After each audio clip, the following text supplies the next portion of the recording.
number one is the overall cost. It's a lot less expensive. Number two, it's a lot more feature rich. And as part of that, it can improve itself faster, better, it become more and more in tune to their requirements. And number three, it backs itself up automatically, and it's always available. And number four, it's much, much, much more secure than anything that they could make secure at the office. And the good thing about it is that they don't even have the responsibility of making it secure. It's someone else's responsibility. I think the most important one is really the feature richness. These applications are going to become richer and much more sophisticated and easier to use, and at the same time the cost is going to go down. Now the same factors that were applied to communication devices, that you can now hold a little computer in your hand that's much more powerful than anything you could have bought with thousands of dollars 10 years ago, is now going to be applied to the world of software and business software because of this new technology and new offering. And simply because the cost of distributing and managing and maintaining, upgrading and updating the old kind of software was just too high, especially in a specialized environment or markets, in niche markets. You could make, for example, you go buy a very sophisticated piece of software like an Excel for $100. Now, the amount of sophistication in Excel is just mind-boggling, how it's improved over the years.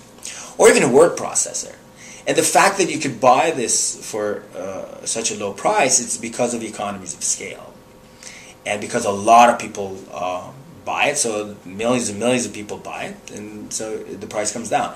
But you don't have millions and millions of people buying practice management systems or accounting systems or electronic medical record systems. So that's limited.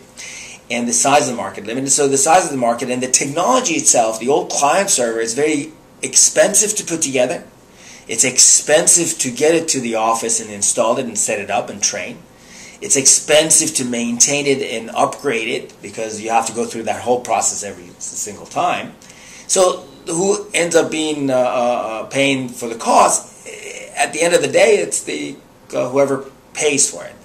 Now with this new model of technology, with our type of application that's internet-based, it's a lot less expensive to manufacture this kind of software. Because we use the internet to deliver it and deploy it and install it, it's less expensive to deliver it, and it's faster and it's less expensive to add features to it. And we're quickly connected to our user base, and we can get feedback in a much more real-time fashion and affect those changes quickly and turn around faster and provide the right types of tools that our users request from us.